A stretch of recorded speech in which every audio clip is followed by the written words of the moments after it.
ma jeceshahay ilmahaagu fursadda ugu fiican ee tacliinta inuu helo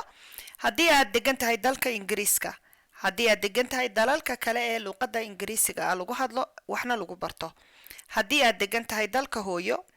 qaab online ah ayuu iskuulkani ku shaqeeyaa oo caruurta wax ku bara adiga oo gurigaaga jooga amba ilmahaaga oo gurigiisa jooga ayaa wax lagu barayaa iskuulkan magaciisa waxaa la yidhahdaa key stage learning waa iskuul qaab online wax ku bara englishka mathska iyo weliba science-ka iyo maadadaha kale ilmahaagu uga baahan yahay in laga caawiyaba si uu ugu keeno dhibcaha ugu sarreeya iskuulka oo uu future fiican iyo mustaqbal fiican u helo maasha allah iskuulkaas lasoo xidhiidh macalin cabdirasaaq iyo key stage learning oo london ku yaala telefoonkiisa iyo adreyskiisana shaashadda ayaa ka arkaysaan أعوذ بالله من الشيطان الرجيم بسم الله الرحمن الرحيم رب اشرح لي صدري ويسر لي أمري واحلل عقدة من لساني يفقه قولي بسم الله الحمد لله والصلاة والسلام على رسول الله اللهم صل وسلم وبارك على رسول الله عليه الصلاة والسلام السلام عليكم ورحمة الله تعالى وبركاته دمان ولا لها قيمة يقدرين تمضن كحدا channel كنا فاطمة منى channel خير يا برواقة بدن يعني دي رجيني حلي والبي وقت والبي دي سو قالوا فيديو جن runtii waa qiso ka mid ah qisaska ay soo jiidatay in muddo ah ayaan idiin soo gudbinayay qisaska crime-ka oo muddo dhowr qisadood oo isku xigtay inay ahaayeen qisas naxdin iyo crime iyo dil iyo dhiig iyo maaragtay faldambiyeedyo iyo inkasta iyaguba casharadooda wataan iyo runtii cibrad badan oo ku jirta haddana waxaad moodaa qofku inuu feejignaanayo oo naxdin iyo warwar uu ku daawanayo qisaska noocaasa haddaba caawa waxaan idinku yara nasinayaa qisada tan qisadan waxa inoo soo gudbiyey wadaadka arkaysaan waa professor kamida professorada jaamacadaha sacuudiga wax ka dhiga waxa uu ku takhasusay oo uu dhigtay cilmi ijtimaac cilmi la yiraahdo oo ah cilmiga maaragtay society-ga amba social studies-ka loo yaqaano oo markaas ah cilmiga bulshada cilmiga bulshada ayuu bartay waxaanu kasoo bartay jaamacadaha Mareykanka isagoo kolkii hore luqadda carabiga ku takhasusay oo taas uu ku dhigtay shahaadadiisii koobaad amba darajada koobaad ee jaamacadda oo loo yaqaano bachelorka oo markaasi kulliyada luqada carabiga uu kaga baxay jaamacada Imam Mohammed bin Saud al-Islaamiyya fi Riyadh sanadku markuu 1973 ninkan waxa la yiraahdaa ustaad Dr. Ibrahim bin Mubarak al-Juwayr ayaa la yiraahdaa markii uu dhameeyay jaamacadii koobaad waxa loo diray in uu sacuudiga markaa tacliinta dawladdu markaa minxad ay siisay iyadoo ay ka bixinaysay tacliintaasi magisterka jaamacad la yiraahdo Indiana University oo Mareykanka ku taala oo markaas uu kasoo bartay masterkiisa 1979 isagoo markaa ku takhasusay cilmigan bulshada social studies ka loo yaqaano sidoo kalena waxa uu ka bartay halkaasi cilmigan professor amba wuxuu yani doctoraga loo yaqaano marka uu professor uu ku noqday cilmi ijtimaac isla cilmigii uu masterka uu ka dhigtay ee markaa social studies ka aha jaamacadda la yiraahdo Florida University sanadka markaa 1984 haddaba sababta aan idinka soo sheekeynaya ninkan professorka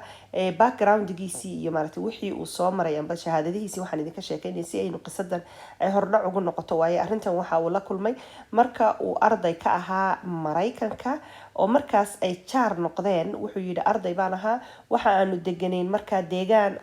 amba guryo loogu talagalay dadka ardayda ee jaamacadda dhigta ee waliba xaasleyda ah yani ninka ardayga ah iyo maaragtay xaaskiisa guryo loogu talagalay oo jaamacaddu leedahay ayaan deganayn buu yiri meesha markaa waa Mareykan wuxuu yiri waxaan jaar la ahaa nin isaguna xaaskiisii watay oo arday ahaa oo markaasi guri agtayda ah deganaa ayaanu jaar ahay ninkaasi wuxuu ahaa buu yiri nin Mareykana oo markaasi nin dhalinyaro ah xilligan markaa uu professorku ka sheekeynaya isaga laftigiisu professorku dhalinyaro ayuu ahaa marka wuxuu yiri waxa aan marka xaaskayga watay ninkan jaarkayguna xaas buu lahaa jaar baan ahayn waa nin Mareykana wuxuu yiri ninkani waxa uu ahaa nin weji adag dabeecad adag aad iyo aad u xidhan wuxuu yiri si fool xun eega oo maaragtay يعني فرحدي كم وقنين وحيد مركو ياركو وحيد هذا أو مع رباتهين maalintii ugu horeysay ugu yidhi ma carabaatiin buu yidhi aada buu uga naxay buu yidhi wuxuu yidhi waxa ay ii muuqatay inuu yahay nin markaas afkaar amba maaragtay si cunsurinimo ah maaragtay u neceb carabta iyo muslimiinta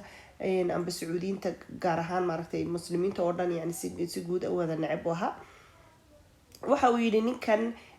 muddo ayaanu markaas jaar ahayn muddo 2 bilood ah markaanu jaar ahayn wuxuu yidhi muddada 2 bilood ee ugu horeysay wuxuu yidhi markuu iga soo horbaxaba anigu wuxuu yidhi inta aan u dhool cadeeyo ayaa waxaan ku yidhaa hi buu yidhi yani waan salaama anigoo u dhool cadeynaya isaguna wuxuu yidhi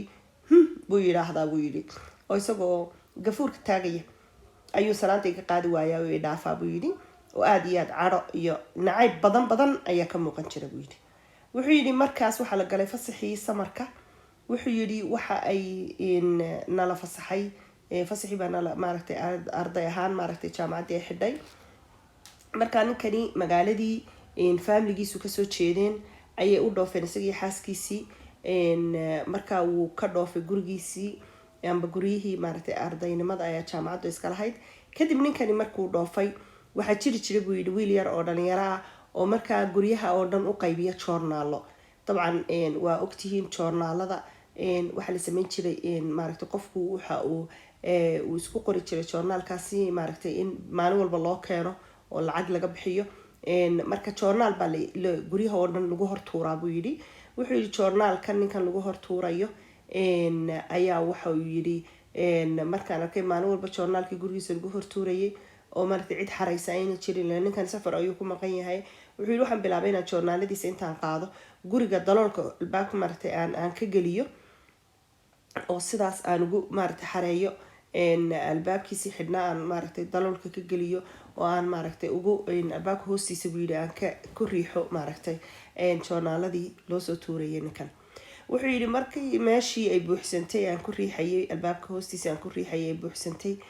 wuxuu yidhi meel aan maaragtay aan ka geliyay aan waayay joornaaladii ayaa wuxuu sameeyey intii dambe wuxuu yidhi waan qaaday waxa aan geliyay fayl gaar ah ayaan ku ururiyey kadibna faylkaas marka aan geliyey halkaas ayaan ugu kaydinayay maalin walba joornaalka loosoo tuuro intaan halkaa ka qaado ayaan fayl u geliyaa meel baan ugu hayn jiray wuxuu yidhi maalintii dambe ninkan waxa uu kasoo noqday safarkii iskuuladii amba jaamacaddii markii dib loo bilaabayay ayuu soo noqday markuu soo noqday wuxuu yidhi waxaan albaabka ayaan ku garaacay waxa aan ku idhi alaab ayaan ku wadaa wuxuu yidhi joornaaladiisii baan siiyey waxaan ku idhi joornaaladan maalmihii hore ee albaabka maaragtay meelaan ka geliya maaragtay ay ii geli jireen albaabka hoostiisaan ku riixi jiray kadibna wixii markay gaadheen ay farabateen maaragtay ay daloolkii albaabka iiga geli kari waayeen albaabka hoostiisa waxaan sameeyey waan ku ururiyey oo waan ku hayay markaas joornaaladaadii waa kuwan ayagoo dhammaystirsan markaan joornaaladii siiyey wuxuu yidhi ninkii wuu yaabay wuxuu igu yidhi maxaad sababta waay aad sidaa u samaysay sababta aad saa u samaysay maxay tahay maxaa kugu kalifay wuxuu yidhi waxaan ku idhi sababta igu kaliftay waxa weeyaan anigu wuxuu yidhi muslin ayaanahay diintayda ayaa igu amraysa inaan jaarkayga ilaaliyo markaasuu yidhi maaragtay waayo wuxuu yidhi haddii wuxuu yidhi aan maanta joornaaladan aan gurigaaga ku hordayn lahaa oo aanan ku xarayn lahayn waxaa la arki lahaa tuugta waxay arki lahayd gurigan joornaalka lagu hortuurayo ee cid qaadaysa ayna jirin kadib waxay kusoo dhiiranaan lahaayeen markay hubsadaan dee joornaaladan banaanka iska wada yaala ay arkaan in ay tuugada kusoo dhiirato gurigaaga oy maaragtay gurigaaga usoo dhacaan oy dhibaato ku keenaan ayaan ka baqay oo maaragtay gurigaagii la xado markaa taasi ayaa igu kaliftay in aan joornaaladaada ku xareeyo anigoo markaa gurigaagii ku ilaalinaya marka taana waxay igu kaliftay buu yidhi diintayda islaamka ah sababtoo anigu waxaan ahay nin muslina jaarkana waa inaan mar walba jaarkayga ilaaliyo oo aan dhowro oo aan yacni maaragtay aan wanaajiyo wuxuu igu yidhi waa arrin cajiiba buu igu yidhi ninkii cadaanka ahba wuxuu yidhi waa arrin la yaab leh sababtoo buu yidhi anigu si wanaagsan kuulamaan dhaqmahayn horta may wuxuu yidhi markaan sidaa ku yidhi albaabkii iska xidhay uu iska tegay gurigiisa iska soo xidhay markaan ku yidhi nacam muslim baan ahay oo muslimnimadii ayay igu kalifay jaarkayga inaan ilaaliyo oo tuugtii ayaan ka ilaalinaya gurigaaga oo sababtaasan joornaalada kugu qaadayay. wuxuu yidhi markuu sidaan ku yidhi waay buu yidhi wuu xidhay albaabkiisii. wuxuu yidhi maalintii labaad ayaa wuxuu yidhi wuu iga soo horbaxay. wuxuu yidhi awal anaa salaami jiray isaguna gafuurkuu taagi jiray oo wuu dhaafi jiray isagoon salaanta iga qaadahayn. hadda wuxuu yidhi maalinkan isaga ayaaba salaanta ila soo doontay. haay buu igu yidhi. wuxuu yidhi waan salaamay anna. wuxuu igu yidhi markaa ninkii cadaanka haya wuxuu ku yidhi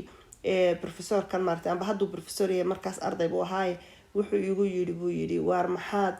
kugu kalifay in aad aniga oo si xun kuula dhaqma oo aan soo dhaweyn iyo wanaag aanad iga arkin maxaa kugu kalifay in aad maaragtay aniga aad si wanaagsan aad iila dhaqantid oo maaragtay markaas aan ku celiyo buu yidhi ku yidhi anigu muslim baana muslimnimaduna waxay ugu qasbisaa jaarkayga inaan wanaajiyo. wuxuu igu yidhi buu yidhi waxaan ku weydiiyey ma haysataa kitaab amba buug ka sheekaynaya diintaada sharxaya. haa baan ku yidhi buu yidhi waxaan hayaa buug yar laakiin buuggaasi haddaad 2 cisho kusoo akhriyaysid anigaba ammaano ayuu igu yahay waan ku ammaanaysiinaya. waayo buu yidhi 2 cishaan ku akhriyaya isii buuggii baan u qaatay buu yidhi wuu soo xidhay gurigiisii. wuxuu yidhi 2 maalmood kadib buuggii wuu iisoo celiyey. waxaan kula ballamayna markaas buugga markuu soo celiyo wixii su-aaluu ka qabo iyo wixii uu rabo inuu maaragtay dood iyo wada hadal iyo su-aalo iyo wax maaragtay inuu loosii faahfaahiyo hadduu jiro inaan ka munaaqashoono markuu buugga iisoo celiyo. wuxuu yidhi buuggii buu iisoo celiyey halkiiba wuxuu yidhi wixii uu u baahnaa inuu iga weydweydiiyey. kadib wuxuu igu yidhi buug kale ma haysaa. wuxuu yidhi haa baan idhi buug baan usii diyaariyey buug kalaan siiyey. wuxuu yidhi kiina uu soo akhriyey haddana sidii baan uga munaaqashoonay wuxuu fahmi waayey wuxuu faahfaahin uga sii baahnaa. haddana wuxuu yidhi buug 3aad ayaan sidii kadib siiyey haddana sidii sileeg waanu ka munaaqashoonay. haddana buug 4aad haddana waanu ka munaaqashoonay waanu ka wada hadalay. haddana buug 5aad haddana isaga laftigiisa buuggii 5aad markuu akhriyay sidii sileeg wixii uu u baahnaa in warbixin laga sii siiyey wixii uu su-aalo ka qabay ayuu wuxuu yidhi isii weydiiyey. kadib markaasi wuu iska tegay ninkii. maalinkii dambe wuxuu yidhi wuu ii yimaaday. wuxuu igu yidhi waxa aan rabaa in aan muslimo oo diinta islaamka aan galo. waa ninkii cadaanka ahaa. wuxuu yidhi ninkan markaas sacuudiga waxa uu ku yidhi ibrahim baa la odhan jiray amba la yidhahdaa ninkan professorkan sacuudiga. wuxuu yidhi markaa ibrahim waxaan ku yidhi buu yidhi waar muslimnimadu muslimku waa dad fara badan tira ahaan dad maanta dad u baahan inay kusoo biiraan oo baahi dad qaba horta ma nihiin ogow ku yidhi buu yidhi mashaakilkana haysatabana muslimiin ayaaba buu yidhi sabab u ah oo dee muslimiintii baaba dad maaragtay maanta hawshoodiiba badan tahay markaa niyahow bal arrintaa ka fiirso. markaa wuxuu uu rabay inuu hubiyo ninkani inay daacad ka tahay diintani inuu aada iyo aada maaragtay ugu qanacsan yahay wuu tijaabinayay. markaa wuxuu yidhi wuu iska tegay. wuxuu yidhi haddana maalintii dambe ayuu u yimi. wuxuu ku yidhi markaa maya intaanu ka tegin wuxuu ku yidhi markaas ninkan carabkaa wuxuu usii dhammaystira wuxuu ku yidhi haddaad diinta islaamka gashid waxa waa noloshii xorriyadda ayaad ka baxday. waxaad gelaysaa cibaado iyo xalaal iyo xaaraan iyo maaragtay waxyaabo badan inaad dhowrtid ayaa meesha ku jirta. iska muslimuun ma noqonayso afka unka muslim ma noqonayso. hadda wuxuu yidhi wax xaaraan ka ahi ma jiro waxaad rabtaad samaysaa cid kula maaragtay laakiin diinta islaamka markaad gashid waa in cibaadadii iyo magaranaysaa nidaamkii diinta aada aqbashid. markaa wuu tijaabinayaba ninkan inuu si fiican ugu qanacsan yahay diinta. wuxuu yidhi iska tegay. wuxuu yidhi maalintii dambe intuu ii yimi ayuu wuxuu igu yidhi waxaan ku weydiiyey ma iga caawinaysaan inaad muslim inaad noqdo ma iga caawinaysaa oo diinta maaragtay ma iga aqbalaysaa inaan muslim noqdo oo arrinkaa ma iga kaalmaynaysaa mise muslim kale oo i caawiya ayaa raadsadaa buu igu yidhi buu yidhi. wuxuu yidhi markay halkaa arrintu marayso wuxuu yidhi waan arkay ninkan inuu maaragtay diintii aada ugu qancay. waxaan ku yidhi buu yidhi maya waan ku caawinayaa waxaan kaa rabaa. wuxuu yidhi maalintaa mar 3 iyo 4 midkood bay ahayd. wuxuu ku yidhi khamiista isu keen waxaan kaa rabaa xilliga salaada maqrib saacad xiblaaye marka la gaaro in aad intaad soo qubaysatid oo soo daahirisid aad soo xidhatid dhar qurux badan oo nadiif ah. kadibna waxaynu tagaynaa meel musalla markaa waa masaajid yar oo meel yar oo masaajid oo kale ah qol yar oo ay ku tukadaan ardaydu wuxuu yidhi meel agtayda ku taalay ayaa ahayd. wuxuu yidhi markaa meesha musalla amba masjidka ayaan isugu imanaynaa, kadibna halkaasi ayaa maaragtay aad diinta islaamka aad ku gelaysa. waxaad samaysaa soo qubayso, soo daahiri, soo nadiifi, dhar qurux badan la soo xidho. waayo buu igu yidhi saacadaana meel heblaaya isugu keenkeen. hayuu yidhi. wuxuu yidhi gruubkii muslimiinta ahaa ee ardayda ahaa ayaan wargeliyey. waxaan ku idhi salaada maalinta habeenka khamiista ee jimco soo gelayo, salaada maqribka aynu meesheena aynu salaada ku tukano, isugu nimaadno, nin walbana cashadiisa ha soo qaato si aynu cuntada u wadaagno, aynu wada cuntayno. oo wuxuu yidhi ninkaasna aynu habeenkaas maaragtay shahaada u qabano, oo aynu isagana dee u xafladeyno amba u dabaaldegno marka cuntada soo qaada, si aynu ugu faraxno, farxad u muujino iyo dabaaldeg iyo maaragtay xafladeyn u muujino marka cuntadayna soo qaata. marka wuxuu yidhi caadana waabay noo ahaydoo marar baanu sameyn jirnay cuntadayada intaanu soo qaadano aanu meesha isugu nimaano, oonu ku wada cuntayno, oonu waqti wada qaadano anaga iyo wuxuu yidhi ardayda kale ee maaragtay muslimiinta. ninkiiba halkii yimi, shahaadi baa loo qabtay buu yidhi. wuu shahaatay, diintii islaamka sidiibu ku galay. wuxuu yidhi salaadii maqrib baan wada tukanay. wuxuu yidhi cuntadayadii baan meesha ku cunay. wuxuu yidhi markuu shahaadii qabsaday, wuxuu yidhi uu shahaatay, ardaydii muslimiinta oo dhan qof walba habbuu siiyey oo ku dhegdhegeen, oo way u tahniyadeeyeen, oo way dhunkadeen, oo way salaameen. wuxuu yidhi aada iyo aad buu maaragtay ugu farxay arrinkaasi. wuxuu yidhi wuxuu iga maqnaa markaa muddo 7 ah. 7 kadib wuu iisoo noqday. wuxuu igu yidhi xaaskayga ayaa rabta diinta islaamka inay iyaduna gasho. wuxuu yidhi xaaskaygii baan markaa la hadlay. waxaan ku yidhi waa taasa gabadhaas walaasha ah ee muslimada noqonaysa, yani walaashay noqonaysa, waxay rabtaa inay muslimto. marka adiga iyo dumarka kale marka raggan ardayda ihe meesha wada degan waa wada xaasas. marka wuxuu yidhi raggan muslimiinta ee kale xaasaskooda iyo adigu isla kaashada gabadhaasi sidaa maaragtay shahaada ugu qaban lahaydeen, ee maaragtay ugu soo dhaweyn lahaydeen diinta islaamka, ee u bari lahaydeen diinta islaamka, falowgeeda qabta. wuxuu yidhi sidii bay dumarkiina gabadhii u ballamiyeen oo iyadana shahaada loo qabtay. haddaba qisadan aniga waxay soo jiidatay mid ahaan horta dhinac ahaan waxaynu u baahnayn qisaskii badan ee crimeka ahaa waxaynu kaga nasano runtii. oo maxaa hayday aan isku kiin daba xigsiiyey maalmihii ugu dambeysay walaalaha qaar ay lahaayeen qisaskii diiniga ahaa xaggee ka dhaceen, yaa ee maaragtay iimaankeenna kobcinayay, ee maaragtay alla ka cabsiga inugu badinayay biidni illaahi tacaala. taas horta waa mid oo codsi idinka yimi weyaan qisaska diiniga in maaragtay aan iyaga laftigooda kusoo dhex daro qisaskaan soo gudbiyo. arrinka labaadna waxa weeyaan run ahaantii ilaahay subxaanahu watacaala ajar aada u badan ayuu ugu ballan qaaday qofka ilaahay sabab uu uga dhigo inuu qof gaal ah oo maaragtay ilaahay sababtiisa kaga badbaadiya naarta, oo markaas qofka gaalkihii uu sababtaada hadduu ku muslimo runtii waa ajar aada iyo aada u badan, waana wax ka qiimo badan maalka adduunka oo dhan. liannahu waxa weeyaan qofkan sababtaada ayuu ilaahay subxaanahu watacaala uu muslim uga dhigay. waxa ugu badan ee qofka bani aadanka ah ilaahay subxaanahu watacaala uu ugu sharaxo diinta maaragtay amba ugu fududeeyo in diinta ay galaan dadku, waxa weeyaan in akhlaaqda fiican qofka marka akhlaaq fiican lagula dhaqmo ee la wanaajiyo si kasta uu cunsuri u yahay, waxa weeyaan waxaa laga yaabaa in qofkaasi